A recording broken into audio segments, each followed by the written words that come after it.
मुल्क से गैर कानूनी मुकीम अफराद की वापसी का सिलसिला जारी है। तकरीबन 1,48,000 अफराद रज़ाकाराना तौर पर अफगानिस्तान लौट गए हैं। मुख्तलिफ शहरों में गैर कानूनी मुकीम अफराद के खिलाफ कार्रवाइयाँ भी जारी हैं। हिरासत में लिए गए अफराद को ट्रांजिट कैंप्स में मुंतकिल किया जा रहा है।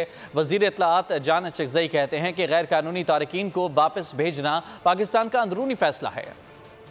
गैर कानूनी रिहायशियों की वापसी, जो छुप गया उसकी तलाश जारी। गैर कानूनी मुकीम अफराद की तलाश, कार्रवाइयां जारी। कोयटा में 572 तारिकीन वतन को हिरासत में लेकर ट्रांजिट कैंप्स में मुंतकिल कर दिया गया। 1100 से ज्यादा अफराद अपनी मर्जी से वापस जा चुके हैं। निगरान वजीर इत्तलाआत जान मोहम्मद अचकज़ई और कमिश्नर कोयटा की प्रेस कॉन्फ्रेंस। जान अचकज़ई ने बताया, अफगानिस्तान के वजीर दिफा की तनकीद बेजा है। अफगान मुहाजिरीन को जबरदस्ती नहीं निकाल रहे। गैर कानूनी तारिकीन वतन को भेजना पाकिस्तान का अंदरूनी फैसला है। अब तक 1 लाख शनाख्ती कार्ड ब्लॉक किए जा चुके हैं। अभी तक तकरीबन आज के डेट में 50,000 के करीब लोग रज़ाकाराना तौर पे चमन के रास्ते अपने मुल्क छोड़ चुके हैं। अभी तक नाजरा ने तकरीबन 1 लाख के करीब शनाख्ती कार्ड ब्लॉक किए हैं। अटक में भी 272 अफराद को ट्रांजिट कैंप मुंतकिल किया जा चुका है। मियांवाली में 228 अफगानियों की निशानदही के बाद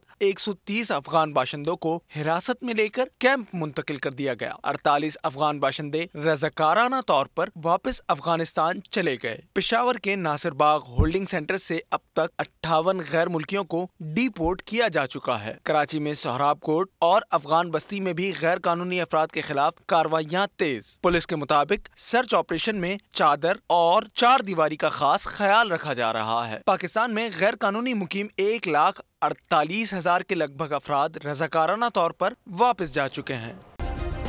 सब्सक्राइब करें और बेल दबाएं ताकि कोई खबर रह न जाए।